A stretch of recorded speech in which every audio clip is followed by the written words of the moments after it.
Madhya Pradesh startup conclave का शुभारंभ शुक्रवार को इंदौर में हुआ। मंत्री ओम प्रकाश सकलेचा ने प्रदर्शनी का उद्घाटन किया।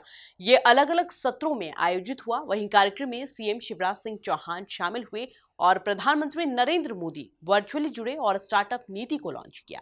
देखिए ये खास रिपोर्ट। नए आइडियाज को मिलेगा मौका, मध्य प्रदेश स्टार्टअप नीति का हुआ शुभारंभ। सीएम शिवराज ने दिया स्टार्टअप का मंत्र। प्रधानमंत्री नरेंद्र मोदी ने भी किया नीति का शुभारंभ। देश में पहली बार मध्य प्रदेश की शिवराज सरकार ने स्टार्टअप नीति लागू की है, जिसका शुभारंभ मध्य प्रदेश स्टार्टअप कॉन्क्लेव के माध्यम से इंदौर में हुआ। सुबह करीब 11:30 बजे कॉन्क्लेव की शुरुआत हुई, जिसमें सबसे पहले सूक्ष्म, लघु एवं मध्यम उद्यम मंत्री ओम प्रकाश सकलेचा ने प्रदर्शनी का उद्घाटन किया। प्रदर्शनी के पहले सत्र में स्पीड मेंटरिंग सत्र हुआ। इसके साथ ही अलग अलग सत्रों के जरिए प्रतिभाओं को स्टार्टअप के बारे में जानकारी भी दी गई। कार्यक्रम में शाम के सत्र में शामिल सीएम शिवराज सिंह चौहान ने कहा कि प्रदेश में दिल्ली से कम स्टाम्प ड्यूटी लगेगी। इसके साथ ही उन्होंने कहा कि स्टार्टअप नीति में जरूरत के हिसाब से बदलाव भी किया जाएगा। तो एक नौजवान ने मुझे कहा, मामा एक सवाल करना चाहता हूं। अब मैं जब जल्दी में था, फिर भी चलते चलते मैंने पूछा बताओ। तो उसने मुझे ये बताया कि दिल्ली में और बाकी जगह स्टाम्प ड्यूटी कम लगती है, मध्य प्रदेश में स्टाम्प ड्यूटी ज्यादा लगती है। अब दिल्ली में कम और मध्य प्रदेश में ज्यादा, ये बात मुझे कुछ जमी नहीं। और इसलिए जो जिस बेटे ने कहा था उसकी बात पर भरोसा करता, उसने मुझे बताया कि केवल 500 रुपया स्टाम्प ड्यूटी लगती है। यही बताया 500 लगती है कि वैसे ही बताया। अच्छा, दिल्ली में जितनी लगती है उससे कम ही लगेगी मध्य प्रदेश में, हम आज तय कर देते हैं।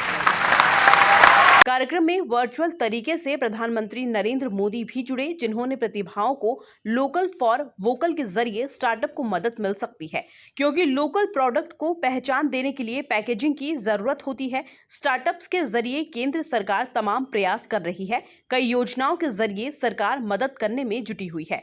इसी तरह प्रधानमंत्री नरेंद्र मोदी ने अपने संबोधन में स्टार्टअप्स को और भी कई टिप्स देकर नीति का फायदा लेने के लिए प्रोत्साहित किया। स्टार्टअप्स की बड़ी भूमिका है।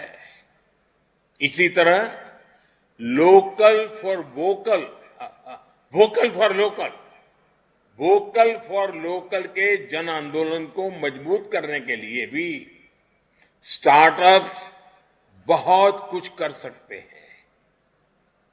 हमारे देश के जो कुटीर उद्योग है, हथकरघा और बुनकरों का जो शानदार काम होता है, उसकी ब्रांडिंग में, उसे अंतर्राष्ट्रीय बाजार तक पहुंचाने के लिए भी हमारे स्टार्टअप्स एक बहुत बड़ा नेटवर्क, बहुत बड़ा प्लेटफॉर्म दुनिया के सामने लेकर के आ सकते हैं। भारत के हमारे आदिवासी भाई बहन, वनवासी भाई बहन इतने सारे खूबसूरत प्रोडक्ट्स बनाते हैं, वो भी स्टार्टअप के लिए काम करने के लिए एक बहुत बड़ा विकल्प, नया फील्ड बन सकता है। इसी तरह आप जानते हैं कि भारत मोबाइल गेमिंग के मामले में दुनिया के टॉप 5 देशों में है। भारत की गेमिंग इंडस्ट्री की ग्रोथ रेट 40% से भी ज्यादा है। इस बार के बजट में हमने एवीजीसी यानी कि एनिमेशन, विजुअल इफेक्ट, गेमिंग और कॉमिक, इस सेक्टर को सपोर्ट पर भी जोर दिया है।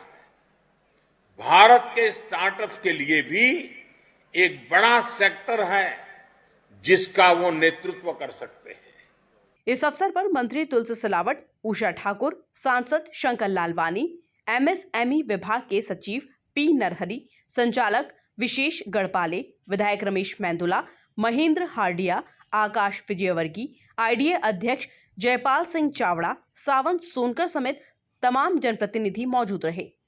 Bureau report, MP news, Indore.